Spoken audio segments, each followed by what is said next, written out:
የማቴዎስ ወንጌል ምዕራፍ 14። በዚያ ዘመን የአራተኛው ክፍል ገዢ ሄሮድስ የኢየሱስን ዝና ሰማ። ለሎሌዎቹም ይህ መጥምቁ ዮሐንስ ነው፣ እርሱ ከሙታን ተነስቷል፣ ስለዚህም ኃይል በሱ ይደረጋል አለ። ሄሮድስ በወንድሙ በፊልጶስ ሚስት በሄሮዳዲያ ምክንያት ዮሐንስን አስይዞ አሳስሮት በወህኒ አኑሮት ነበርና ዮሐንስ እርሷ ላንተ ትሆን ዘንድ አልተፈቀደም ይለው ነበርና ሊገድለውም ወዶ ሳለ ሕዝቡ እንደ ነቢይ ስላዩት ፈራቸው።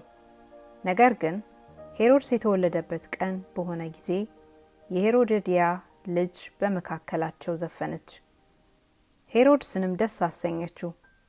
ስለዚህም የምትለምነውን ሁሉ እንዲሰጣት በመሐላ ተስፋ አደረገላት።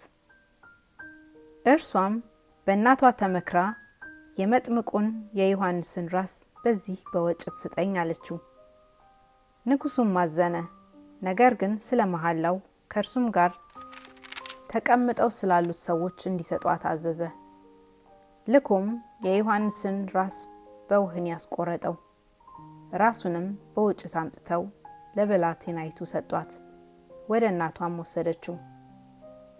ደቀ መዛሙርቱም ቀርበው በድኑን ወሰዱና ቀበሩት። መጥተውም ለኢየሱስ አወሩለት። ኢየሱስም በሰማ ጊዜ ከዚያ ብቻውን ወደ ምድረ በዳ በታንኳ ፈቀቅ አለ። ሕዝቡም ሰምተው ከከተማዎቹ በእግር ተከተሉት። ወጥቶም ብዙ ሕዝብ አየና አዘነላቸው፣ ደዌዮችንም ፈወሰ።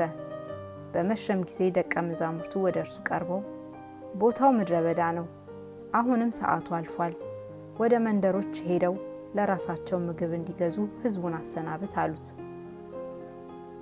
ኢየሱስም እናንተ የምትበሉትን ስጧቸው እንጂ ሊሄዱ አያስፈልግም አላቸው። እነሱም ከ5 እንጀራ ከ2 ዓሣ በቀር በዚህ የለንም አሉት። እርሱም እነዚያን ወደዚህ አምጡልኝ አላቸው። ሕዝቡን በሳር ላይ እንዲቀመጡ አዘዘ። 5ቱንም እንጀራና 2ቱን ዓሣ ይዞ ወደ ሰማይ አሻቅቦ አየና ባረከ። እንጀራውንም ቆርሶ ለደቀ መዛሙርት ሰጠ። ደቀ መዛሙርቱም ለሕዝቡ ሁሉም በልተው ጠገቡ። የተረፈውንም ቁርስራሽ 12 መሶብ ሙሉ አነሱ። ከሴቶችና ከልጆችም በቀር የበሉት 5000 ወንዶች ያህሉ ነበር። ወዲያውም ሕዝቡን ሊያሰናብት ሳለ ደቀ መዛሙርቱ በታንኳይቱ ገብተው ወደ ማዶ እንዲቀድሙት ግድ አላቸው። ሕዝቡንም አሰናብቶ ይጸልይ ዘንድ ብቻውን ወደ ተራራ ወጣ። በመሸም ጊዜ ብቻውን በዚያ ነበረ። ታንኳይቱም አሁን በባህር መካከል ሳለች ነፋስ ከወደፊት ነበረና በማዕበል ትጨነቅ ነበር። ከሌሊቱም በ4ኛው ክፍል ኢየሱስ በባህር ላይ እየሄደ ወደ እነሱ መጣ። ደቀ መዛሙርቱም በባህር ላይ ሲሄድ ባዩት ጊዜ ምትሃት ነው ብለው ታወኩ፣ በፍርሃትም ጮኹ። ወዲያውም ኢየሱስ ተናገራቸውና አይዟችሁ፣ እኔ ነኝ፣ አትፍሩ አላቸው። ጴጥሮስም መልሶ ጌታ ሆይ፣ አንተ እስከሆንክ በውሃው ላይ ወደ አንተ እንድመጣ አዘዘኝ አለው። እርሱም ና አለው።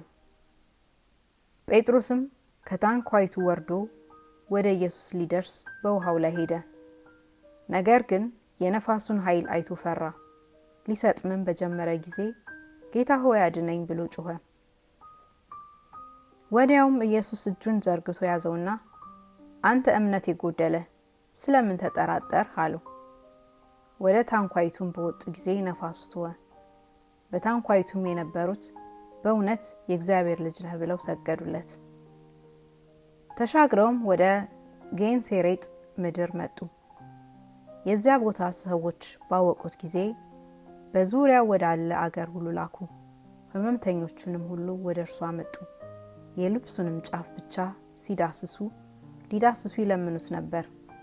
የዳሰሱትም ሁሉ ዳኑ።